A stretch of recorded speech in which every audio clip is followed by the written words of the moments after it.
Subject എന്ന് പറയുന്ന ഒരു ഫാമിലി ത്രില്ലറാണ്. അപ്പോൾ ത്രില്ലറിനകത്ത് എനിക്ക് പറഞ്ഞിട്ടുള്ള സൗണ്ട്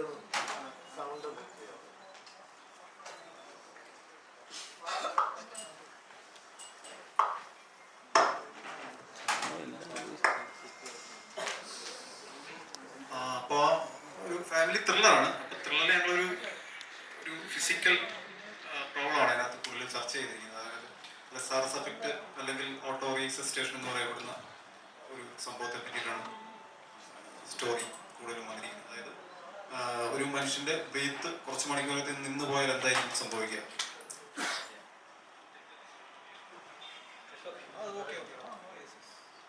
അപ്പൊ അതാണ് നമ്മുടെ കഥ എന്ന് പറഞ്ഞു കഴിഞ്ഞാൽ. അതായത് മരിച്ചു എന്ന് കരുതി ഒരാളെ അടക്കുന്നു. അടക്കിയതിന് ശേഷം കുറച്ച് മണിക്കൂർ കഴിഞ്ഞിട്ട് പുള്ളിക്ക് ജീവൻ വരുന്നു. അതാണ് ശരിക്കും പറഞ്ഞാൽ ഈ കഥയുടെ ഒരു ഉള്ളടക്കം, ത്രെഡ് എന്ന് പറഞ്ഞു കഴിഞ്ഞാൽ. പിന്നെ അതുമായിട്ട് നടക്കുന്ന കുറച്ച് കോൺഫ്ലിക്റ്റുകളാണ് ശരിക്കും സിനിമ. ഇതാണ് അതിനെപ്പറ്റി കൂടുതൽ പറയാനുള്ളത്.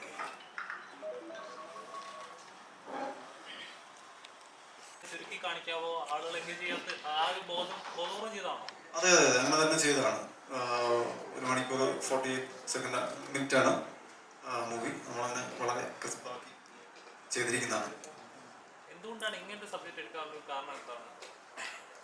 അങ്ങനൊരു സബ്ജക്ട് നമ്മൾ അധികം ആരും പ്രയോഗിച്ചിട്ടല്ലാത്ത ഒരു സംഭവത്തെ പറ്റി ഇങ്ങനെ പോയി അന്വേഷിച്ച് അങ്ങനെ ഒരു സാധനം ഉണ്ടാക്കിയതാണ്. അത് പിന്നെ നമ്മുടെ സൊസൈറ്റിയിലെ ഒരുപാട് സംഭവങ്ങൾ ഇങ്ങനെ കേട്ടിട്ടുണ്ട്. ഈ സിനിമ ചെയ്ത് കഴിഞ്ഞും റിലീസിലേക്ക് എത്തുന്നതിനിടയിൽ ഇപ്പം കേരളത്തിന് പുറത്തുമൊക്കെ ഇങ്ങനെ മരിച്ചതിന് ശേഷം അടക്കാൻ കൊണ്ടുപോകുന്ന സമയത്ത് പലർക്കും ജീവൻ വന്നതും തിരിച്ചു വന്നതൊക്കെയുള്ള കഥകളൊക്കെ നമ്മൾ കേൾക്കുകയുണ്ടായി മീഡിയ വഴിയും ന്യൂസ് വഴിയൊക്കെ. അപ്പം അതൊക്കെ അതിനൊരു കാരണമാണ്. ഇതിനു മുമ്പും ഇങ്ങനെയുള്ള കഥകളെ പറ്റി ഞാൻ കേട്ടിരുന്നു. എങ്ങനെ ന്യൂസ് ഓൾറെഡി നമുക്ക് എല്ലാ ന്യൂസും ഞാൻ വായിക്കുന്നതാണ്. അപ്പൊ അങ്ങനെ എപ്പോഴും ഒരു വായിച്ച ന്യൂസ് ഇങ്ങനെ മനസ്സിൽ കിടന്നതാവാം അങ്ങനെ എഴുതാനുണ്ടായ കാരണം.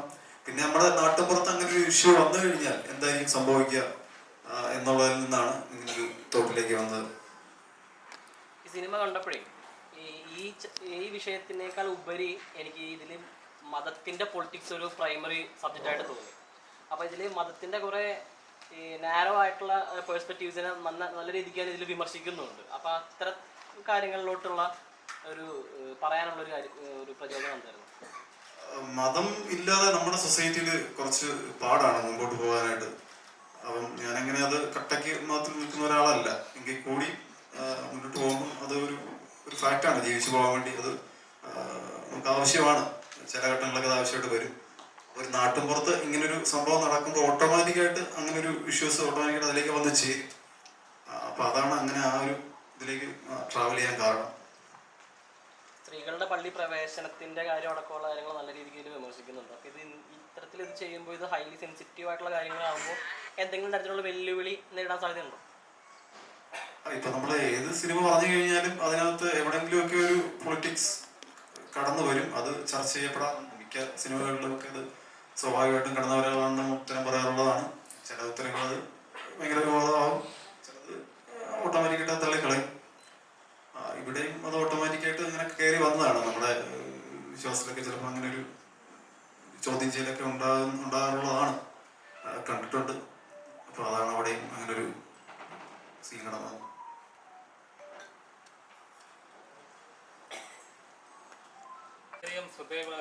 യുവതാരങ്ങളിൽ വളരെയധികം ശ്രദ്ധയപ്പെടുന്ന ഒരു ആക്ടറാണ് താങ്കൾ. ഇപ്പോൾ ഒരു ആക്ഷൻ നായകൻ എന്ന് തന്നെ വേണമെങ്കിൽ വിളിക്കാൻ പറ്റും. അങ്ങനെ ഒരു ടൈറ്റിൽ കൊടുക്കാൻ പറ്റുന്ന ഒരു ആളാണ് താങ്കൾ. അപ്പോൾ ഇങ്ങനൊരു സിനിമ ഇങ്ങനെ സബ്ജക്റ്റ് വന്നപ്പോൾ മനസ്സിലെന്താ ഫസ്റ്റ് വന്നത്? ആ ഒരു ടൈറ്റിൽ ബ്രേക്ക് ചെയ്യാമെന്നോ അല്ലെങ്കിൽ വേറെ കഥാപാത്രം ചെയ്ത് ഇതാവണം എന്നൊരു ഉണ്ടായിരുന്നോ? ഞാനൊരു ആക്ഷൻ സ്റ്റാർ ടൈറ്റിൽ വെക്കാൻ അങ്ങനെ ഞാൻ അതല്ല. ഞാൻ ആസ് എൻ ആക്ടർ ഒരു ആക്ടർ എന്നുള്ള രീതിയിൽ തന്നെ അറിയാനാണ് താല്പര്യം. അപ്പോൾ ആസ് എൻ ആക്ടർ ഇങ്ങനൊരു സബ്ജക്റ്റ് വന്നപ്പോൾ ഈ ഒരു കണ്ടന്റ് ഭയങ്കര അപ്പീലിംഗ് ആയി തോന്നി. ആദ്യം നമ്മൾ ഈ കണ്ടന്റാണ് നമസ്കാരം ഫോണിൽ വിളിച്ച് പറയണത് ഇങ്ങനൊരു. അപ്പൊ ഞാൻ ചോദിച്ചു ഞാനാണോ മരിക്കുക? അതാണ് ഞാൻ ആദ്യം ചോദിച്ചത്. ഓക്കെ, അങ്ങനെയാണെങ്കിൽ നമ്മളതിനെ എക്സ്പീരിയൻസ് ചെയ്യാത്ത, നമുക്ക് ആരോട് ചോദിക്കാൻ പറ്റില്ല എങ്ങനെയുണ്ടോ മരിച്ചു കഴിഞ്ഞാൽ ഒന്നും ചോദിക്കാൻ പറ്റില്ല.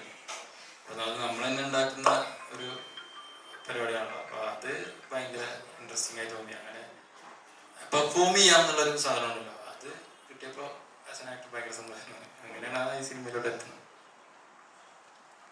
ചേട്ടാ, നോർമലി ഇപ്പൊ നമ്മുടെ പ്രത്യേകിച്ച് നമ്മുടെ കേരളത്തിൽ ജാതിയുടെ മതത്തിന്റെ പേരിൽ ഒരുപാട് ലഹളകൾ നടക്കാറുണ്ട്. ഒന്ന് പറഞ്ഞ് രണ്ടിനെ കത്തിക്കുത്ത നടക്കുന്ന ഒരു സംസ്ഥാനം കൂടിയാണ് നമ്മുടെ കേരളം.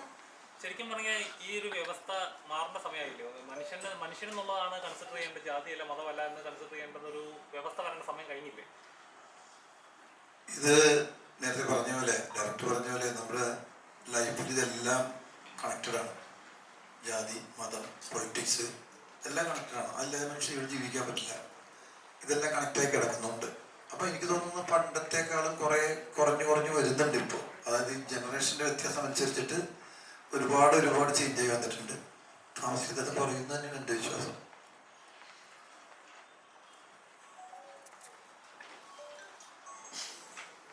ഉണ്ടോ?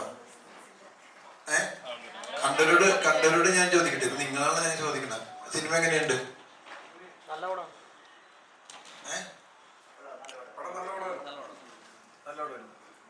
അത് മതി.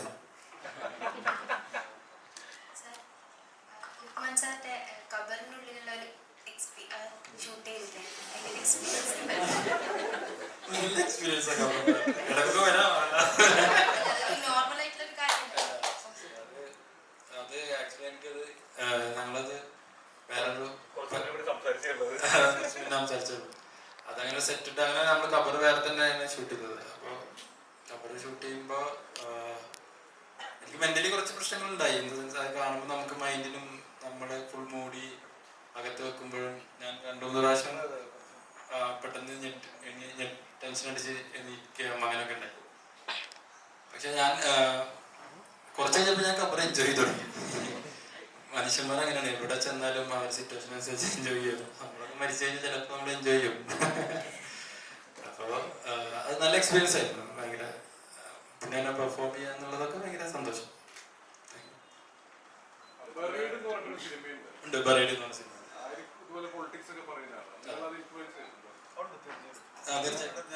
ഞാൻ നേരത്തെ കണ്ടിട്ടുണ്ട്.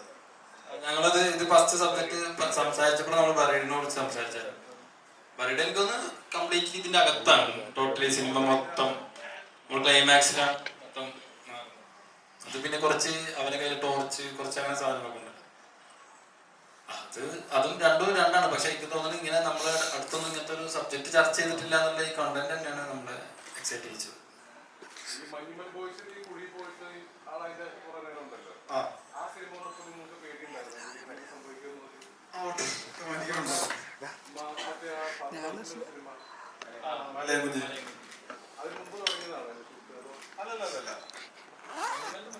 മഞ്ഞുമല്ല് ഷൂട്ട് നടക്കുമ്പോൾ നമ്മുടെ കഴിഞ്ഞു.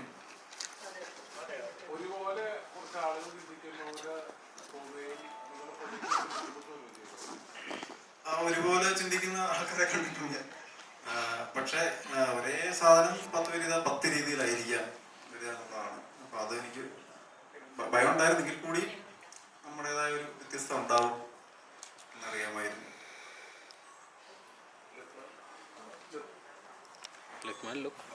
നോർമലി ഇപ്പൊ ലക്മാൻ എടുക്കുന്ന മിക്ക കഥകളുടെയും ഒരു പ്രത്യേകത ആയിട്ട് തോന്നി. ഇപ്പൊ പെരുമാനി ആണെങ്കിലും ചില കാര്യങ്ങൾ നമ്മൾ നോർമലി ചിന്തിക്കുമ്പം കിട്ടാത്ത കുറെ കാര്യങ്ങളുമായിട്ടുള്ള കണക്ട് ചെയ്തിട്ടുള്ള സിനിമകളാണ് കുറെ ചെയ്തിട്ടുണ്ട്. ഇതിങ്ങനെ സെലക്ട് ചെയ്യുമ്പം അങ്ങനെ തോന്നിയിട്ടുണ്ടോ? ഇങ്ങനെ വരുന്നല്ലോ, എനിക്കിങ്ങനെ വരുന്നല്ലോ എന്ന് ചിന്തിച്ചിട്ടുണ്ടോ? അല്ല, അങ്ങനല്ല. ചില സിനിമകൾ നമുക്കിങ്ങനെ നമ്മൾ സ്ഥിരം കാണാത്ത ടൈപ്പ് ഓഫ് തോട്ട്സുകൾ ഉണ്ടാവും. ഭയങ്കര നോർമലി നമുക്കെല്ലാം നമ്മൾ ഫസ്റ്റ് തോട്ടി വരുന്നതല്ലാത്ത തോട്ട്സുകൾ കേൾക്കുമ്പോൾ നമുക്ക് ഭയങ്കര ഇൻട്രസ്റ്റിംഗ് ആയിട്ട് തോന്നാറുണ്ട്. പിന്നെ ഇതിൻ്റെയൊക്കെ അപ്പുറം ഞാൻ വന്ന സ്ഥലം, എൻ്റെ ചുറ്റുള്ള ആളുകൾ, എൻ്റെ ചുറ്റുള്ള ഡയറക്ടേഴ്സ്, അവരെല്ലാം എന്നെ പിക്ക് ചെയ്യുന്നു. അവരൊക്കെ അങ്ങനെ ചിന്തിക്കുന്ന ആളുകളാവുന്നു എന്നുള്ളതാണ് ഞാൻ അത്ര സിനിമയുടെ ഭാഗമാവുന്നത്. ഞാൻ മാക്സിമം ഈ സിനിമ ചെയ്യാം അങ്ങനെ ഉദ്ദേശിച്ച് ചെയ്യുന്നതല്ല. ഡയറക്ടേഴ്സ് തന്നെ ചൂസ് ചെയ്യുന്നത് തന്നെയാണ്. അതെൻ്റെ ഒരു ലക്ക് അല്ലെങ്കിൽ അനുഗ്രഹം എന്നൊക്കെ നമ്മൾ പറയും.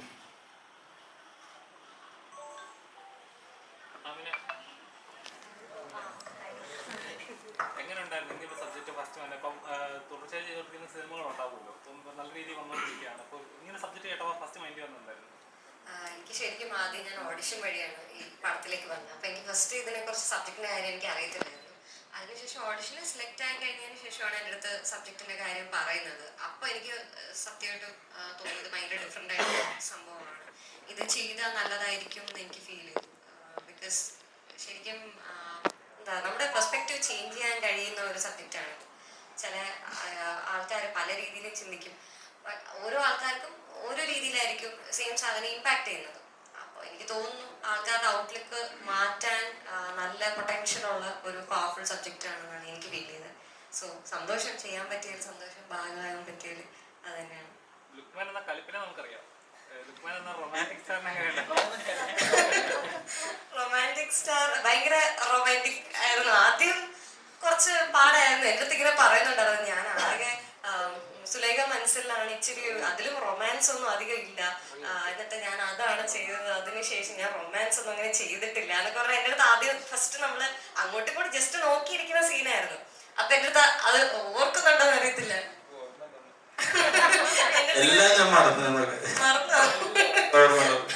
അപ്പൊ എൻ്റെ അടുത്ത് ഇങ്ങനെ പറഞ്ഞിട്ടുണ്ടായിരുന്നു.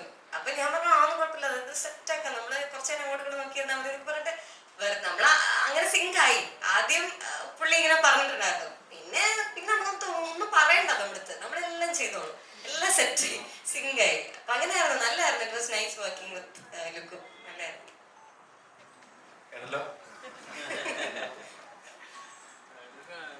എല്ലാ പ്രധാന കഥാപാത്രം കൂടെ ചെയ്ത സണ്ണിവേനെ കണ്ടില്ല, എന്ത് പറ്റി വരാതെ?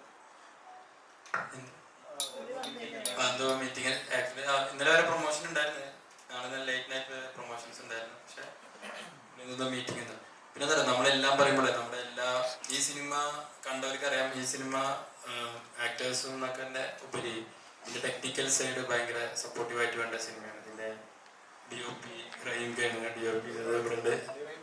അതിന്റെ ഞങ്ങളുടെ ചീഫ് പ്രേമേട്ടുണ്ട്, ഞങ്ങളുടെ കോസ്റ്റ്യൂം മഞ്ജുഷ, എല്ലാവരും നമ്മുടെ മേക്കപ്പ് രഞ്ജിത്ത്. അങ്ങനെ ഇതെന്താ പറയുക, ഇത് നമ്മളങ്ങനെ കുറച്ച് മണ്ണും കുറച്ച് മണ്ണോട് ചേർന്നിട്ടുള്ള സിനിമയാണ് നമ്മുടെ. അപ്പോൾ അതുകൊണ്ട് തന്നെ വല്ലാതെ മണ്ണോട് ചേർന്നിട്ടുള്ള സിനിമയാണ്. അപ്പോൾ എല്ലാ ഇത്രയും ആർട്ടിസ്റ്റുകൾ, ഇത്രയും നമ്മൾ ജൂനിയർ ആർട്ടിസ്റ്റ് എന്നൊക്കെ പറയുന്ന പോലെ ഇതിലെല്ലാവരും ആർട്ടിസ്റ്റ് ആയിരുന്നു. ഇത്രയും ആർട്ടിസ്റ്റിന് ഭയങ്കര സ്ക്രീൻ സ്പേസ് ഉള്ള, അപ്പൊ എല്ലാവരും നല്ല രീതിയിൽ പ്ലേസ് ചെയ്തിട്ടുണ്ട്. അപ്പൊ എല്ലാ ഡിപ്പാർട്ട്മെന്റും ഭയങ്കരമായിട്ട് ഇതിൽ കോപ്പറേറ്റ് ചെയ്തിട്ടുണ്ട്. അതിൻ്റെ അതിന്റെ പ്രൊഡക്ഷൻ എല്ലാ സൈഡും. അപ്പോൾ അവരെ ഈ സമയത്ത് ഞാൻ ഓർക്കുന്ന എല്ലാവരും ഇവിടെ ഉണ്ട്. ഇതൊന്നും എല്ലാവരും ഇവിടെ ഇരിക്കാൻ പറ്റാത്തൊരു സിറ്റുവേഷൻ ഉണ്ടായതുകൊണ്ട് ആണ് എല്ലാവരും കൊണ്ട് മാറുന്നത്. അപ്പൊ എല്ലാവരും അതാണ് പറയാം. ഈ കൂടെ കൂടിയൊക്കെയാണ് പുതിയ ലുക്കൊക്കെ ഉപ്പാനോട് കൂടി പുതിയ ലുക്കാ, അതല്ല ലുപ്പാനോട് കൂടിയത്. പിള്ളേരെ കണ്ട് പുതിയ സെറ്റപ്പ് പിള്ളേര് സൂപ്പർ അല്ലേ? അല്ല എന്റെ മോനും പെടും. മോനാണോ കോസ്റ്റ്യൂം ഒക്കെ റെഡി ആക്കുന്നത്? മോനും മോളും വൈഫും എല്ലാവരും ഉണ്ട്, മരുമോളും എല്ലാവരും കൂടിയാണ്. അവരാ ഡിസൈൻ ചെയ്യുന്നത്. അവരെ ഞങ്ങൾ എന്റെ കോസ്റ്റ്യൂമർ കോസ്റ്റ്യൂമേഴ്സ്. ഈ പിള്ളേരോട് അഭിനയിക്കുമ്പോ എങ്ങനെയുണ്ട്? നമ്മളെ കട്ടാക്കി പിടിച്ചിട്ട് കൂടെ നമുക്ക് മേലെയാണ് അതിന്. ചില സംഭവങ്ങളൊക്കെ പൊടിച്ചു എല്ലാവരും. ഇവരൊക്കെ നന്നായിട്ട് അഭിനയിച്ചു. വൈഫായിട്ട് അഭിനയിച്ചത് എല്ലാവരും നന്നായിട്ട് അഭിനയിച്ചു. ഇതില് കുറെ പേരുണ്ട്, ഞങ്ങൾക്ക് ഇരിക്കാൻ തരില്ല, എല്ലാവരും ഇവിടെ നിൽപ്പുണ്ട്. ഇത് ഞങ്ങൾക്ക് ജൂനിയർ ആർട്ടിസ്റ്റ് തന്നെ ആരുമില്ല. കാരണം അവരെ സ്പേസിലെല്ലാം ആർട്ടിസ്റ്റുകളായിരുന്നു. രാവിലെ വരുമ്പോൾ ഒരു 10-50 പേരിങ്ങനെ വരും ഒരു ബസ്സിൽ, ഞങ്ങളും വരും. എന്നിട്ട് ആ കോസ്റ്റ്യൂം എടുത്തിട്ട് തന്നെ ക്യാരക്ടേഴ്സാണ് എല്ലാവരും. അവരെല്ലാവരും ഒരു വട്ടം കൂടി സംസാരിക്കും. അപ്പൊ റെഡി എന്ന് അസോസിയേറ്റ് ചെയ്തു അല്ലെങ്കിൽ പ്രേമന പറയാൻ നേരത്തെ എല്ലാം ചാടി വന്നിട്ട് പിന്നെ അവിടെ എല്ലാവരും അവശനാവും. സിറ്റുവേഷൻ അതാണല്ലോ. പിന്നെ ഡയലോഗും കാര്യങ്ങളൊക്കെ ഒന്ന് പിന്നെ വന്നിരിക്കുന്ന തമാശ പറഞ്ഞിങ്ങനെ ഇരിക്കും. എന്നിട്ട് ഇത് ഡിസ്കസ് ചെയ്യണം. കൂടുതലും എടുത്ത സീനിനെ കുറിച്ചും ഷോട്ടിനെ കുറിച്ചും ഒക്കെ ഡിസ്കസ് ചെയ്തിട്ടാണ്. അപ്പൊ ആർക്കും ഇതിനെ കുറിച്ചിട്ട് നമ്മൾ ചെയ്ത് ഓക്കെ എന്ന് പറയുന്ന പരിപാടിയില്ല. ഞാനടക്കം എല്ലാവരും അങ്ങോട്ടും ഞാൻ ചോദിച്ചിട്ടുണ്ട് ഇവർ എങ്ങനെ ഓക്കെയാണ്. ഞാൻ ഇപ്പോഴും അഭിനയിക്കുന്ന പടങ്ങളിൽ ചോദിക്കുന്നുണ്ട്, യൂത്തിന്റെ പടങ്ങളിൽ, എടാ ഓക്കെ അല്ലെങ്കിൽ പറയണോട്ടാ. കാരണം നമ്മൾ കരുതുന്ന പോലെ അല്ല, അവരുടെ ചിന്ത ഒക്കെ വേറെ ലെവലിലാണ്. നമ്മൾ ചെയ്തുകൊണ്ടിരിക്കുന്ന സാധനത്തെക്കാളും മേലെ അവർ ചിന്തിക്കുകയാണെങ്കിൽ നമുക്ക് അതിൻ്റെ ഒപ്പം എത്തണം. നമ്മള് അതിന് ഇവരെ കൂടെ അഭിനയിച്ചാലേ പറ്റുള്ളൂ. കഴിഞ്ഞ ദിവസം സെലികുമാറായിട്ടുള്ള കാര്യം പറഞ്ഞു. അതായത് ഇപ്പോൾ കോമഡി സിനിമകൾ ഭയങ്കര കുറവാണ്, മൊബൈൽ നോക്കി ചിരിക്കേണ്ടി വരികയാണ്, അനുഭവങ്ങൾ കുറവാണ് ആളുകൾക്ക്, അതുകൊണ്ടാണ് കോമഡി സിനിമകൾ ഉണ്ടാവാത്തത്. താങ്കളിപ്പോൾ സീരിയസ് സിനിമകളാണോ ചെയ്യുന്നത്? അതിനെപ്പറ്റി എന്താ അഭിപ്രായം? ഞാൻ സീരിയസ് സിനിമ ചെയ്യുന്നത് എൻ്റെ കുഴപ്പം കൊണ്ടല്ല. കോമഡി സിനിമ വരാത്തോണ്ടാ എന്നെ തേടി വരുന്നില്ല. എനിക്ക് അനുഭവമുണ്ട് എൻ്റെ ജീവിതത്തിൽ ഒരുപാട് തമാശകൾ. ഞാൻ ഒരു സ്പേസ് കിട്ടാൻ ഇവരോട് ചോദിച്ചറിയാം, ചോദിച്ചു നോക്കി ഇവിടെ ഇരിക്കുന്നവർ ഒരു സ്പേസ് ചെറിയ കേട്ടിട്ട് അപ്പം ഞാൻ തമാശ അതിൽ നിന്ന് ഉണ്ടാക്കാൻ നോക്കും. അതായത് എൻ്റെ കുഴപ്പം കൊണ്ടല്ല. എനിക്ക് തോന്നുന്നത് ഈ ഒരു ഏറ്റവും കുറഞ്ഞത് ഒരു 50 സ്ക്രിപ്റ്റ് എങ്കിലും ഞാൻ കേട്ടിട്ടുണ്ട്. കുറഞ്ഞതാണത്. തമാശ സിനിമകൾ എന്ന് പറഞ്ഞ് കഥ പറഞ്ഞ കൂട്ടത്തിൽ ഒരു 50 എന്തെങ്കിലും ഏറ്റവും കുറഞ്ഞത് ഞാൻ കേട്ടിട്ടുണ്ട്. എനിക്കൊരു വർക്കൗട്ടായില്ല അത്. അതത്ര അങ്ങനെ സുഖമാകുന്നില്ല. അപ്പൊ നല്ല കോമഡി സിനിമകൾ ഉണ്ടാക്കാൻ കഴിവുണ്ടെങ്കിൽ ഇപ്പോഴും സ്പേസ് ഉണ്ട് അതിന്. അത് ഉണ്ടാക്കണമെങ്കിൽ പണിയാണ്. എന്നോട് വലിയ ഡയറക്ടർ എന്നോട് ചോദിച്ചു, അത്ര എക്സ്പീരിയൻസ് ഉള്ളതല്ല, എന്നാലും വലിയൊരു ഡയറക്ടർ, നല്ലൊരു പടം ഇറങ്ങാൻ പോണ്ട്. ആ ഡയറക്ടർ എന്നോട് ചോദിച്ചാൽ പഞ്ചാബി ഹൗസ് എങ്ങനെ ഉണ്ടാക്കിയെന്ന്. അപ്പൊ അത് അവർക്കല്ലേ അറിയാൻ പറ്റില്ല, എനിക്കറിയാൻ പറ്റില്ലല്ലോ. അപ്പൊ എന്ന് പറയുന്ന പോലെ അതിനെ കുറിച്ചിട്ട് ഇറങ്ങാൻ അത് ചെയ്യാൻ വലിയ ബുദ്ധിമുട്ടാണ്. കോമഡി അഭിനയിക്കാൻ മാത്രമല്ല അത് എടുക്കാൻ വളരെ ബുദ്ധിമുട്ടാണ്. അന്നേരം കൊണ്ട് മറ്റേ ചെയ്യാമായിരിക്കും, അങ്ങനെയൊക്കെ ചിലപ്പോൾ തോന്നുന്നത്. പക്ഷെ ഇതിനെല്ലാവരും പേരേം കൂടി സാധനം വന്നാലേ പേപ്പറിലേക്ക് വന്നാലേ നടക്കുള്ളൂ. അത് ഇറങ്ങും, വരും, തമാശ വരും. ഇപ്പോഴും ഈ പഴയ പഞ്ചാബി ചെയ്തവരും കോമഡി സിനിമ ചെയ്ത ഡയറക്ടേഴ്സ് ഇപ്പോഴും ഉണ്ട്. എന്തുകൊണ്ട് ഇപ്പോഴും അതുപോലത്തെ കോമഡികൾ വരാറുണ്ട്? അതുപോലത്തെ കോമഡി ഇനി വേണ്ടല്ലോ. അതേപോലത്തെ കോമഡി അല്ല, കോമഡികൾ എന്തെങ്കിലും അല്ല, കോമഡികൾക്ക് ഈ പറഞ്ഞ കാലഘട്ടം അനുസരിച്ച് ഇപ്പം അടൂർബാസി സാറ് ചെയ്ത കോമഡി അല്ലല്ലോ ഇപ്പൊ ഞങ്ങൾ ചെയ്ത കോമഡിക്കും വ്യത്യാസങ്ങൾ വന്നു തുടങ്ങിയിട്ടുണ്ട്. അപ്പൊ അതുപോലെ എഴുതി വരണം, അല്ലെങ്കിൽ അതുപോലെ കണ്ടന്റ് ഉണ്ടാവണം, അതുപോലെ സീൻസ് ഉണ്ടാവണം, ക്യാരക്ടർ ഉണ്ടാവണം. ഇതൊക്കെ വരണം എന്നുണ്ടെങ്കിൽ കുത്തിയിരുന്ന് ഇത് ആലോചിച്ച് ഉണ്ടാക്കണമെങ്കിൽ ഇത്തിരി പണിയാണ്. അങ്ങനത്തെ വരാത്തതുകൊണ്ടാണ് ഞാൻ പറഞ്ഞത് കുറേ സ്ക്രിപ്റ്റ് ഞാൻ കേട്ടിട്ടും എനിക്ക് കിട്ടിയിട്ടില്ലെന്ന് പറഞ്ഞത്. അപ്പൊ അതുകൊണ്ടായിരിക്കും ചിലപ്പോൾ തമാശ സിനിമ ചെയ്യാൻ പേടിക്കുന്നത്. ഒരു തമാശ സിനിമ എന്ന് രോമാഞ്ചം എന്ന് പറയുന്ന പടം ഞാൻ കുറെ കാലം കഴിഞ്ഞിട്ട് കണ്ടതാണ്. എനിക്ക് ഭയങ്കരമായിട്ട് ചിരിക്കാൻ പറ്റിയിട്ടുള്ളത്. കാരണം ഭയങ്കര അടിപൊളി കോമഡി ഒന്നുമല്ല, പക്ഷെ റിയാക്ഷൻ വെച്ചിട്ട് ഡയറക്ടർ റിയാക്ഷൻ വെച്ച് വർക്ക് ചെയ്തത്. എല്ലാ ക്യാരക്ടേഴ്സും എല്ലാം പുതിയ ആൾക്കാരായിരുന്നു.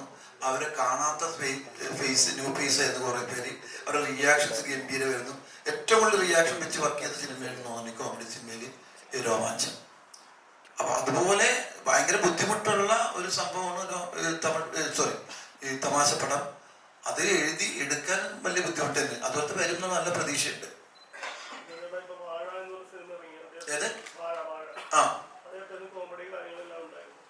അപ്പോൾ ഈ പറയുന്ന പഴയ സംവിധായകന്മാർക്ക് പുതിയ ജനറേഷന് ഈ കോമഡി അക്സെപ്റ്റ് ചെയ്യില്ല എന്ന് വിചാരിച്ചുകൊണ്ടാണ്. കാരണം ഇല്ല, അങ്ങനെയൊന്നുമില്ല. അല്ല, ഞാൻ പറഞ്ഞ പോലെ പഞ്ചാബിലെ ക്യാരക്ടറൊക്കെ ഇപ്പോഴും കണ്ടാലും ആ കോമഡി തന്നെയാണ് വർക്കൗട്ട് ആവുന്നത്. പുതിയ ഡയറക്ടേഴ്സിനൊക്കെ പോയി പുതിയ ജനറേഷനിലെ ആളുകൾ അതിനെ അക്സെപ്റ്റ് ചെയ്യുന്നത് പേടി കൊണ്ടാണോ? അല്ല, അങ്ങനെ പേടിയൊന്നുമില്ലല്ലോ ഇതിന്. അതങ്ങ് ചെയ്തെടുക്കാൻ നേരത്തെ ഉണ്ടാകുന്നൊരു ബുദ്ധിമുട്ടില്ലേ, അതേ ചിലപ്പോൾ പേപ്പറിലുണ്ടാവും. ഞങ്ങളല്ല, എനിക്ക് കിട്ടിയാലല്ലേ ചെയ്യാൻ പറ്റുള്ളൂ. എനിക്ക് പേപ്പറിൽ എഴുതിയിരിക്കും തന്നിട്ടൊരു സിനിമ വന്നാലല്ലേ എനിക്ക് ചെയ്യാൻ പറ്റുള്ളൂ. നമ്മൾ അതുമേലെ പഞ്ചാബി ഹൗസിലെ രമണൻ എന്ന് പറയുന്ന ക്യാരക്ടർ എനിക്ക് കിട്ടിയതിന്റെ ഭാഗ്യമാണ്. പഞ്ചാബി ഹൗസിന്റെ സിനിമ ആദ്യം തലയിൽ ഉദിക്കുന്നത് റാഫി ബക്കാട്ടിന്റെ ബ്രെയിനിലാണ്. അവർ രണ്ടുപേരും കൂടിയാണ് രമണൻ ഉണ്ടാക്കിയത്, മുതലാളിനെ ഉണ്ടാക്കിയത്, ഉണ്ണിനെ ഉണ്ടാക്കിയത്, പഞ്ചാബികളെ ഉണ്ടാക്കിയതൊക്കെ അവരാണ്. അവർ ഞങ്ങളുടെ ശരീരത്തിൽ പോസ്റ്റ് ചെയ്തത്. അപ്പൊ അങ്ങനെ ഉണ്ടാക്കാൻ ഒരാൾ വേണം, അല്ലെങ്കിൽ 2 പേര് വേണം. അതുണ്ടാവട്ടെ. അതുണ്ടാവും, നല്ല സിനിമ ഉണ്ടാവും, നല്ല തമാശപ്പടങ്ങൾ ഉണ്ടാവും. ഫിറ്റാണ്. നമസ്കാരം. ചേച്ചി വളരെ ബിഗ് ബോസിന് ശേഷം ഇത് ഓരോ കഥാപാത്രം ചെയ്യുമ്പോഴും അമ്മ കഥാപാത്രം ചെയ്യുമ്പോഴും ഇപ്പോൾ പറഞ്ഞ ടൈപ്പ് കാസ്റ്റ് പോലെ അല്ലെങ്കിൽ കുറച്ച് ഇമോഷണൽ ലൈഫ് കഥാപാത്രങ്ങളാണ് കൂടുതൽ. എപ്പോഴും തോന്നിയിട്ടുണ്ടോ ഒരു ടൈപ്പ് കാസ്റ്റ് ചെയ്യപ്പെടുകയാണെന്ന് തോന്നിയിട്ടുണ്ടോ? ഇല്ല, എനിക്കങ്ങനെ തോന്നിയിട്ടില്ല. പ്രത്യേകിച്ചും ഈ സിനിമയുടെ കാര്യം നോക്കുകയാണെന്നുണ്ടെങ്കിൽ ഇത് പറഞ്ഞല്ലോ, അതിൻ്റെ കഥ പറഞ്ഞല്ലോ, നമുക്ക് അവിടെ ഇമോഷണൽ ആയേ പറ്റുള്ളൂ.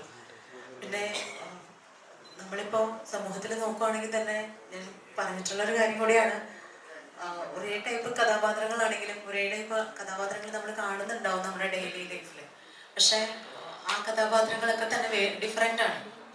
ഒരാളുമായിട്ട് സാമ്യം ഉണ്ടാവില്ല. അപ്പോൾ അതുപോലുള്ള ക്യാരക്ടേഴ്സ് നമുക്ക് ചെയ്യുന്നതിന് കുറച്ചുകൂടെ റിസ്ക് ഉണ്ടെന്ന് എനിക്ക് തോന്നിയിട്ടുണ്ട്. നമ്മളൊരിക്കൽ ചെയ്ത ക്യാരക്ടർ അതേപോലെ ഒരു ക്യാരക്ടർ മറ്റൊരു സിനിമയിൽ നമുക്ക് ഒരിക്കലും ചെയ്യാൻ പറ്റില്ല. അപ്പോൾ ആ ഒരു ഡിഫറൻസ് കൊണ്ടുവരാൻ ശ്രമിക്കുന്നതാണ് കുറച്ച് റിസ്ക് എന്ന് തോന്നിയിട്ട് എനിക്കിഷ്ടമാണ്. ഞാൻ അങ്ങനെ ടൈപ്പ് കാസ്റ്റ് ചെയ്യപ്പെടുന്നതായിട്ടുള്ള രീതിയിൽ ചിന്തിച്ചിട്ടില്ല. Thank you. ഈ സിനിമയിൽ ഒരുപാട് ആദ്യം പറഞ്ഞ ഒരുപാട് ആർട്ടിസ്റ്റുകളുണ്ടല്ലോ, ഇവരെല്ലാവരെയും ഓഡിഷൻ ചെയ്തെടുത്താണ്. എങ്ങനെയാണ് പ്രോസസ്? എനിക്കിതൊരു 90% ഓഡിഷൻ ആയിരുന്നു. ബാക്കി നമ്മുടെ ഫ്രണ്ട് സർക്കുലേഷനുള്ള കുറേ കാര്യങ്ങളായിട്ട് പെർഫോം ചെയ്യാൻ നമ്മുടെ കൂടെ തന്നെ ട്രാവൽ ചെയ്യുന്ന കുറേ ആളുകളുണ്ടായിരുന്നു. അവരൊക്കെ തന്നെയാണ് ഓഡിഷനിൽ വന്നവരാണ്. ജയശ്രീ, എങ്ങനെയുണ്ടായിരുന്നു സിനിമയിലെ ഒരു മീഡിയം ചെറിയ ഒരു ആക്ഷനിലൊക്കെ കഴിഞ്ഞിട്ട് ഇറങ്ങുന്ന ഒരു ഇമോഷണൽ പടമാണെന്ന് അല്ലേ? എങ്ങനെയുണ്ടായിരുന്നു? ഇമോഷണൽ ക്യാരക്ടർ ഇപ്പോൾ പറഞ്ഞല്ലോ, അത്രയും കൂടുതൽ ഇമോഷൻസ് ആണുള്ളത്. അപ്പോൾ ഇമോഷൻസ് ആണെങ്കിലും ഇതുവരെ നമ്മൾ കാണാത്തൊരു സിറ്റുവേഷൻസ് ആണ്. നേരത്തെ പറഞ്ഞ പോലെ കവറിൽ കിടക്കുന്നത് നമ്മൾ അനുഭവിച്ചിട്ടില്ല എന്ന് പറഞ്ഞ പോലെ നമ്മുടെ സ്വന്തം ഒരാൾ മരിക്കുമ്പോഴുള്ള ആ ഇമോഷൻസ് കാര്യങ്ങളൊക്കെയാണ്. അപ്പോൾ അത് ആ നേരത്ത് ആ സിറ്റുവേഷനെ ഇങ്ങനെ പെർഫോം ചെയ്യണം, അല്ലെങ്കിൽ ആ നേരത്തെ ഇങ്ങനെ വേണം എന്നുള്ളതൊക്കെ ആയിരുന്നു ഇതിൻ്റെ എക്സൈറ്റ് ചെയ്തത്. അതുപോലെ നേരത്തെ പറഞ്ഞ പോലെ ഒരു സ്റ്റേറ്റ്മെൻറ്റ് പറയുന്നുണ്ട് സ്ത്രീകൾ കവറിൽ, അതിൽ ആ ഒരു ക്യാരക്ടർ ഒരാളാണ് ഞാൻ എന്നുള്ളത് എനിക്ക് സന്തോഷമുണ്ട്. അങ്ങനത്തെ ഒരു ക്യാരക്ടർ ചെയ്യാൻ പറ്റിയതെന്നുള്ളത്, അത് ചർച്ചയാവട്ടെ അല്ലെങ്കിൽ സംസാരമാവട്ടെ, അങ്ങനെ ഒരു സ്റ്റേറ്റ്മെൻറ്റുള്ള ക്യാരക്ടർ ചെയ്യാൻ പറ്റും. അതൊക്കെ ആയിരുന്നു എക്സൈറ്റ്മെൻറ്റ്. കഥ പറഞ്ഞപ്പോൾ ഈ കോണ്ടന്റും അതുപോലെ എൻ്റെ ക്യാരക്ടർ എത്രത്തോളം ഇമ്പോർട്ടൻ്റ് ആണ്, അല്ലെങ്കിൽ ഒരു കാര്യം സംസാരിക്കുന്നുണ്ട് എന്നുള്ളതിൻ്റെ ഒരു എക്സൈറ്റ്മെൻറ്റ് ഉണ്ടായിരുന്നു. അത് തിയേറ്ററിൽ വന്നപ്പോൾ വർക്കൗട്ട് ആവുന്നുണ്ടെന്ന് മനസ്സിലായത് സന്തോഷം. ചെയ്യുന്ന ഓരോ കഥാപാത്രത്തെ ഇമ്പോർട്ടൻസ് എപ്പോഴും സ്ക്രീനിൽ ഫീൽ ചെയ്യുന്ന ഒരു ആക്ട്രസാണ് താങ്കൾ. എന്നാലും ശരിക്കും ജോലി എന്ന ആക്ട്രസിനെ മലയാള സിനിമ എക്സ്പ്ലോർ ചെയ്തിട്ടില്ല എന്ന് വിശ്വസിക്കുന്നുണ്ടോ? അങ്ങനെ തോന്നിയോ? എനിക്ക് തോന്നിയില്ല. ചേച്ചിക്ക് തന്നെ തോന്നുന്നുണ്ടോ ഇച്ചിലൂടെ എക്സ്പ്ലോർ ചെയ്യാനുണ്ട്? അല്ല, അത് നമുക്ക് എപ്പോഴും അങ്ങനെയല്ല. ഒരു ആർട്ടിസ്റ്റ് എന്നുള്ള രീതിയിൽ ഇതല്ല ചെയ്യേണ്ടത്, പോരാ എന്നുള്ളൊരു ആർത്തി ഉണ്ടാവുള്ളൂ. അത് തീർച്ചയായിട്ടും ഉണ്ട്. എനിക്ക് ഇത്രമാത്രം ചെയ്താൽ പോരാ എന്നുള്ളത്. പിന്നെ ഈ പറഞ്ഞ പോലെ നമുക്ക് അതിനുള്ള സമയവും കാലമൊക്കെ വരും എന്നുള്ള പ്രതീക്ഷയിൽ പോകാനല്ലേ പറ്റും. സിനിമയെക്കുറിച്ച് സിനിമ എങ്ങനെയുണ്ടായിരുന്നു? ചേച്ചി പറഞ്ഞതുപോലെ ഈ സിനിമയിലുടനീളം കഥകൾ പറഞ്ഞു പോകുന്നുണ്ട്. ഗവൺമെന്റിന്റെ ഇപ്പൊ നമുക്ക് സ്റ്റെക്കായി പോകുന്ന ഒരു നിമിഷം എന്ന് പറയുന്നത് കളക്ടറിന്റെ അടം വരെ എത്തിയിട്ട് സ്റ്റെക്കായി പോകുന്നത് കളക്ടർ തന്നെ ഒരു മതത്തിന്റെ അടിസ്ഥാനത്തിലാണ്.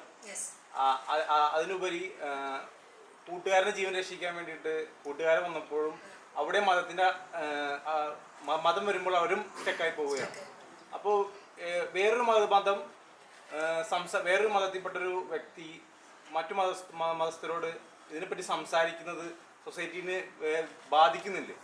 പല രീതിയിൽ ഏതെങ്കിലും രീതിയിൽ ബാധിക്കുന്നുണ്ടോ? സ്റ്റെക്കായി പോകുന്നുണ്ടോ നമ്മുടെ സൊസൈറ്റി? സ്റ്റെക്കായി പോകുന്നുണ്ടോ വെച്ചാൽ ഞാൻ പറഞ്ഞത്, നമ്മളിപ്പോൾ ജീവിക്കുന്ന കേരളം മാത്രമല്ല, ഇന്ത്യ എന്ന് പറഞ്ഞൊരു പൊളിറ്റിക്കൽ കോണ്ടെക്സ്റ്റിൽ നോക്കിക്കഴിഞ്ഞാൽ അങ്ങനെ ഒരു ഭയം ഉണ്ടോ എന്നുള്ളതാണ്. സത്യത്തിലുണ്ടെന്ന് തന്നെയാണ്. ഞാൻ തുറന്നു പറയുമ്പോൾ മതം എന്ന് പറഞ്ഞ ഒരു ഐഡന്റിറ്റിയിൽ ജീവിക്കാൻ ഭയപ്പെടുന്ന മനുഷ്യരായി നമ്മൾ മാറുന്നുണ്ട്. അതായത് മതത്തിന് പുറത്ത് മനുഷ്യരെയും ജീവിതത്തെ നോക്കി കാണുന്ന മനുഷ്യർക്ക് അത് വലിയ സഫോക്കേഷൻ ഉണ്ടാക്കുന്നുണ്ട്. അപ്പം ഞാൻ ആസ് എ പ്രേക്ഷക, ഈ സിനിമയുടെ അഭിനേതാവ് എന്നുള്ള രീതിയിലല്ല, ഞാനൊരു വ്യൂവറായിട്ട് ഇന്ന് കാണുമ്പോൾ എനിക്കതിനകത്ത് തോന്നിയൊരു സന്തോഷം എന്താണെന്ന് വെച്ചാൽ, നമ്മൾ മനുഷ്യൻ എന്ന് പറഞ്ഞ ഒരു ജീവി എവിടെയും ഒരു വിശ്വാസത്തിൻ്റെ പുറത്തോ പ്രത്യയശാസ്ത്രത്തിൻ്റെ പുറത്തോ എവിടെയും കുടുങ്ങിക്കിടക്കാൻ പാടില്ല. അതിന് സിസ്റ്റം എങ്ങനെയാണ് സപ്പോർട്ട് ചെയ്യേണ്ടത്? സിസ്റ്റം സപ്പോർട്ട് ചെയ്തില്ലെങ്കിൽ വ്യക്തിയുടെ ധാർമ്മികത എങ്ങനെ ഉയർന്നു പ്രവർത്തിക്കണം? അതിൻ്റെ ഒരു ഉദാഹരണമാണ് ആ പോലീസ് ഉദ്യോഗസ്ഥൻ. അയാളുടെ ധാർമ്മികതയാണ് അവിടെ ഉയർന്നു പ്രവർത്തിച്ചത്. അതുപോലെ മനുഷ്യരെപ്പോഴും വളരെ, അതുകൊണ്ടാണ് മോബ് ലിഞ്ചിങ് ഉണ്ടാകുന്നത്. ഇതൊന്നും മോശം മനുഷ്യരായിട്ടല്ല, പക്ഷെ അതിനകത്ത് നമ്മൾ കുടുങ്ങിക്കെടുക്കുക, ആ വിശ്വാസത്തിൽ കുടുങ്ങിക്കെടുക്കുക.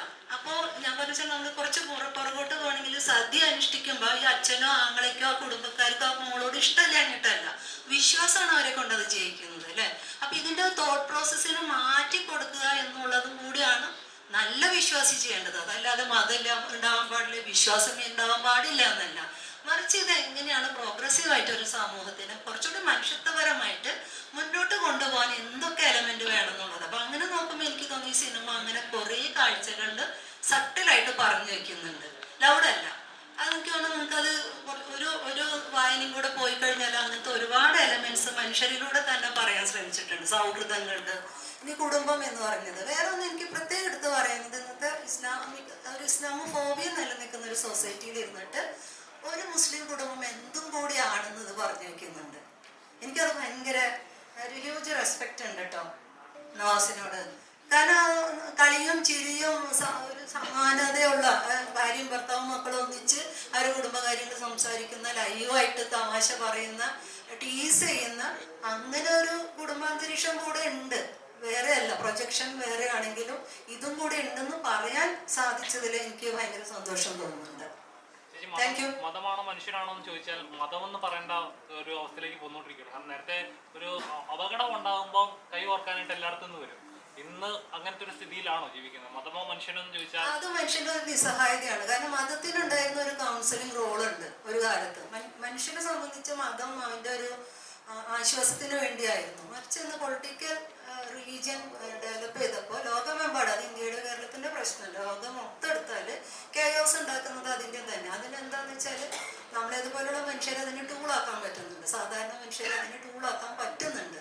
അതാണ് അവരുടെ മിടുക്ക്. ആ മിടുക്കിനെ നമ്മൾ തിരിച്ചറിഞ്ഞ് ജീവിക്കാനുള്ളൊരു ശ്രമം ഉണ്ടാകുമ്പോൾ ഇതല്ലാത്തൊരു ജീവിതമൊക്കെ നമുക്ക് സാധ്യമാവും. അല്ലാതെ മതത്തെ നമുക്ക് നിരോധിക്കാൻ പറ്റില്ലല്ലോ. ഡയറക്ടറിനോടാണ് ഈ ഇന്റർവെൽ പഞ്ച് മുൻഗണനക്കീറിന്റെ ഒരു സൗണ്ട് വരുന്നുണ്ട്. അതെന്താണ് അത് ഉദ്ദേശം പറയാമോ? ആ ഒരു തോട്ടിലേക്ക് വന്ന കാര്യം. അത് പുള്ളി പണ്ടെപ്പോഴോ പഠിച്ച കാര്യം പുള്ളിയുടെ മനസ്സിൽ വെറുതെ കിടന്ന് പുള്ളി അവിടെ ആലോചിക്കുന്നതാണ്. അവിടെ കണ്ണിലെ കുറച്ച് വേറെ കുറച്ച് ലൈറ്റും കാര്യങ്ങളൊക്കെ നമ്മൾ കാണിക്കുന്നുണ്ടല്ലോ. അതൊക്കെ ശരിക്കും പറഞ്ഞു കഴിഞ്ഞാൽ ഒരു മറ്റേ ശ്വാസം കിട്ടാൻ പറ്റാത്ത ഒരു സാഹചര്യം വരുമ്പം ഓട്ടോമാറ്റിക്കായിട്ട് നമ്മൾ വേറൊരു വേൾഡിലേക്ക് മൈൻഡ് സഞ്ചരിച്ചു തുടങ്ങും. നമ്മൾ DMD ബ്രെയിനിൽ DMD അടിക്കുക എന്നൊക്കെ പറയുന്ന നമ്മളങ്ങനെ ഒരു സംഭവമുണ്ട്. അത് കഴിഞ്ഞാൽ പിന്നെ നെക്സ്റ്റ് ഡെത്ത് ആകുക എന്നുള്ളൊരു പരിപാടിയാണ്. അതാണ് ആ കണ്ണിൽ അങ്ങനെ ഒരു സംഭവങ്ങളൊക്കെ നമ്മൾ കാണിച്ചിരിക്കുന്നത്. പക്ഷെ അങ്ങനെ ശ്വാസം കിട്ടാതെ വരുന്നിടത്താണ് പിന്നെ ആ ഇന്റർവെല്ലിലേക്ക് എത്തുന്നത്. അതാണ് അങ്ങനെ കൊടുത്തിരിക്കുന്നത്. അപ്പൊ നമുക്കവിടെ എന്ത് വേണേലും ചിന്തിക്കാം. നമ്മൾ ചെറുപ്പത്തിൽ കേട്ട കഥകൾ, പഠിച്ചത്, മറ്റുള്ളവർ നമുക്ക് പറഞ്ഞു തന്ന വിഷയങ്ങൾ, അതൊക്കെ അവിടെ നമുക്ക് കടന്നു വരും മനസ്സിൽ. അതാണ് അവിടെ അങ്ങനെ ഒരു സംഭവം കൊടുത്തിരിക്കുന്നത്. ഡയറക്ടർ ഈ സിനിമയിലൂടെ പറഞ്ഞിട്ടും പറയാതെ നിന്ന തോട്ട് എന്താണെന്ന് പറയാം. പറഞ്ഞിട്ടും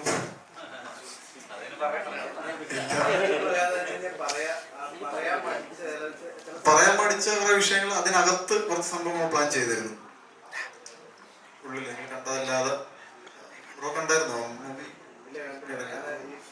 ഈ തോട്ട് ഇത്രയും പറഞ്ഞുകൊണ്ട് ഞാൻ ചോദിച്ചതാണ്. കാരണം ഇങ്ങനെയുള്ള വിഷയം കൈകാര്യം ചെയ്യുമ്പോൾ എല്ലാം വെളിച്ചത്ത് കൊണ്ടുവരാൻ നമുക്ക് സാധിക്കുന്നില്ല. ഇന്നത്തെ സമൂഹത്തിൽ നമ്മൾ ഒരു പരിധിവരെ ഭയപ്പാടെന്ന് തന്നെ പറയാം. അപ്പൊ അതിനെ എങ്ങനെയാണ് ആ പറയാത്ത കാര്യം എന്തെങ്കിലും ഇപ്പൊ പറയാൻ തോന്നുന്നത്? ഇല്ല, പറയാത്ത കാര്യങ്ങൾ അങ്ങനെ കുറെ ഉണ്ടായിരുന്നു. നമ്മളെ ഉള്ളിലുള്ള കുറെ വിഷയങ്ങളൊക്കെ നമ്മൾ ഉണ്ടാക്കിയിരുന്നു ആദ്യം. അതായത് അവിടെ ഒരു ഗോഡ് വരുന്നതും ഏഞ്ചൽ വരുന്നതും പിന്നെ അതൊക്കെ നമ്മളത് കട്ട് ചെയ്ത്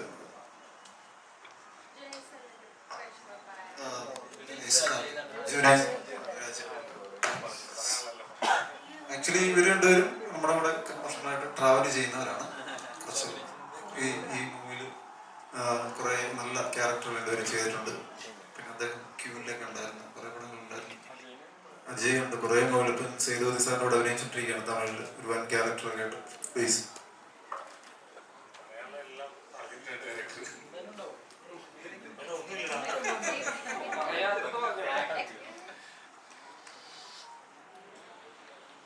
നമ്മൾ പ്രതീക്ഷിച്ചൊന്നും നല്ല പടം. അപ്പോൾ എന്നോട് സ്ക്രിപ്റ്റ് പടം പ്ലാൻ ചെയ്തതിന് മുന്നേ തന്നെ ഒരുപാട് വർഷങ്ങൾക്ക് മുന്നേ സംസാരിച്ച പരിപാടിയാണ്.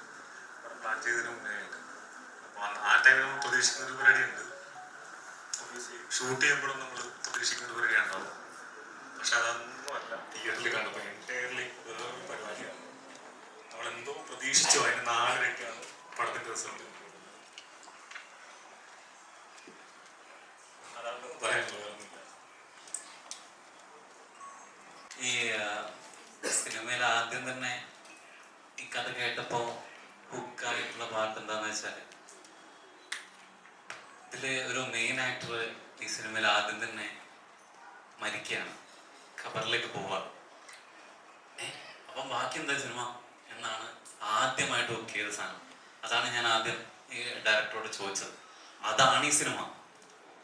അതിൻ്റെ ശേഷം എന്ത് സംഭവിക്കുന്നു എന്നുള്ളതിൻ്റെ ഒരു ഉത്തരമാണ് ഈ സിനിമ. അതിൽ തീർച്ചയായിട്ടും നേരത്തെ ഡയറക്ടർ പറഞ്ഞ പോലെ അതിൽ ഒരു നാട്ടിൻപുറത്ത് വെച്ച് അങ്ങനെ ഒരു കഥ നടക്കുമ്പോൾ ആ നാട്ടിൻപുറത്തിൻ്റെ എല്ലാ എലമെന്റും വരും, അതിൽ മതവും വരും. അത് ഓരോരുത്തർ ഓരോരുത്തരുടെ പെർസ്പെക്റ്റീവാണ് നമ്മൾ എങ്ങനെ അതിനെ വായിക്കണം. ഇപ്പൊ ഒരു ഉദാഹരണം പറഞ്ഞാൽ, ഇപ്പൊ ബ്രോന്റെ വീട്ടില് ബ്രോന്റെ വീട്ടുകാര് എന്തെങ്കിലും ഒരു ബ്രോയ്ക്ക് പിടിക്കാത്ത എന്തെങ്കിലും ഒരു സ്വഭാവം കാണിച്ചാൽ ബ്രോ ചീത്ത പറയല്ലോ, അല്ലെങ്കിൽ വിഷമം പറയല്ലോ, അങ്ങനെയല്ല ചെയ്യേണ്ടതെന്ന് പറയല്ലോ. ആണല്ലോ. അത് നമ്മൾ എന്ത് പറഞ്ഞാലും നമുക്ക് അവരോട് ഇഷ്ടം ഇല്ലാത്തതുകൊണ്ടല്ലല്ലോ നമ്മൾ പറയണേ. അത് തന്നെയാണ് ഈ സിനിമ. ഇതില് നമ്മൾ ഒരു മതത്തിനെതിരെ നമ്മൾ മോശപരമായിട്ട് ഒന്നും നമ്മൾ പറയുന്നില്ല. അത് ഇഷ്ടമല്ലാത്തതുകൊണ്ടൊന്നും പറയുന്നില്ല. ഇപ്പൊ ഞാൻ ആ സിനിമയിൽ മോശമായിട്ട് അഭിനയിച്ചപ്പോ നവാസ്ക എന്നോട് പറഞ്ഞു, എടാ എന്തുകൊണ്ടാണ് നീ ചെയ്യുന്നേ എന്ന് എന്നോട് ചോദിച്ചു. അതെന്നെ ഇഷ്ടമല്ലാത്തത് കൊണ്ടല്ല, എന്നോടുള്ള സ്നേഹം കൊണ്ടാണ്. എന്തോ ഒരു പ്രശ്നം ഉണ്ടെങ്കിൽ അത് മാറണം എന്നുള്ളതുകൊണ്ടാണ്.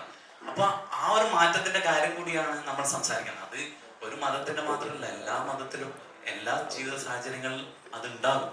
അത് സ്നേഹം കൊണ്ട് മാത്രമാണ് അത് സംസാരിക്കുന്നത് എന്നുള്ളതാണ്. ഇനി എന്തെങ്കിലും ചോദ്യങ്ങളുണ്ടോ? ഏറെ എക്സ്പെക്റ്റോടെ കത്തിക്കുന്ന ഒരു സിനിമയാണ് ആലപ്പുഴ ജിംഖാന. എന്തെങ്കിലും അപ്ഡേറ്റ് പറയാൻ പറ്റുമോ?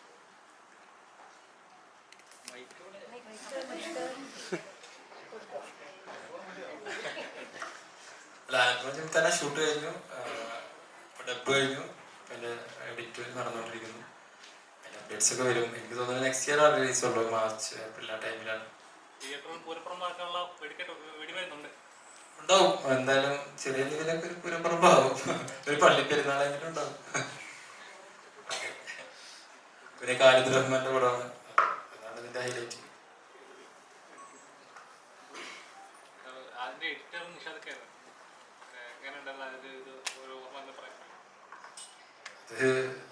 അങ്ങനെ ഓർമ്മ ഇങ്ങനെ പറയേണ്ട ഒരു ബന്ധമല്ല, ഞങ്ങൾ ഒരുമിച്ചുള്ള ബന്ധമാണ്.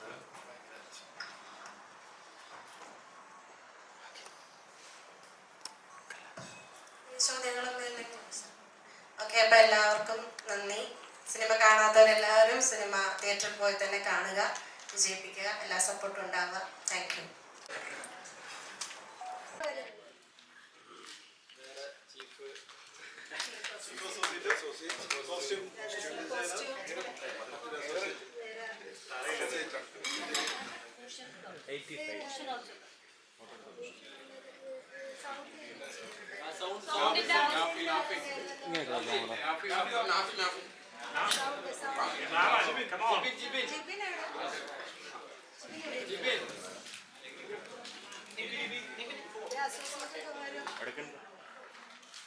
കുറച്ചടുത്ത്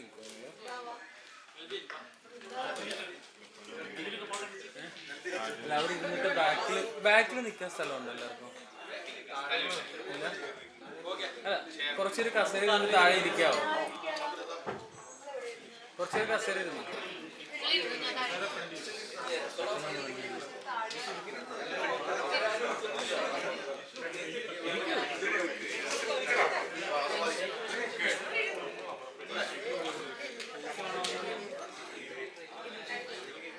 ഇരുന്നോ? അക്ഷയോട്ട് ഇരുന്നോ?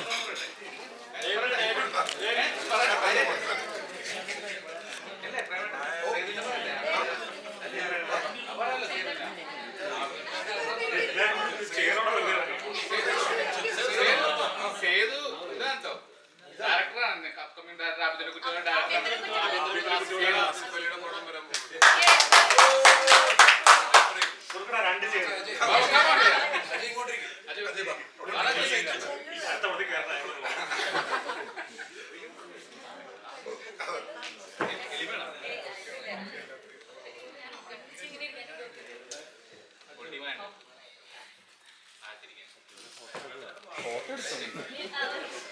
ഇത്തിരി ഇങ്ങോട്ട് നീക്കി.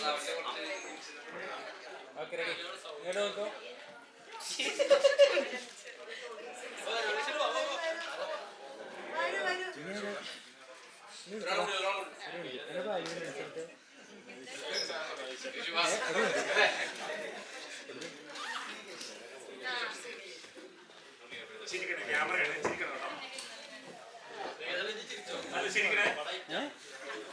അല്ല, ഒരു ലെൻസ് ഒന്ന് മാറിക്കോട്ടെ.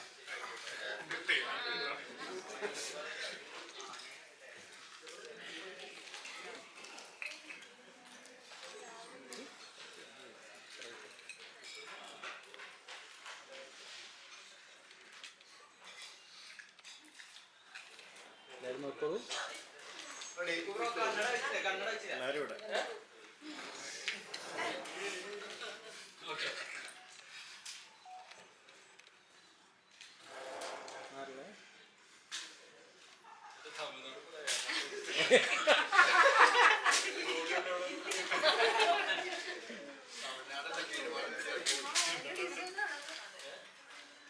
ഇങ്ങോട്ട് നോക്കൂ. എല്ലാവരും ഈ നടുക്കത്തെ ക്യാമറ നോക്കിയോ. ഓക്കെ. Okay.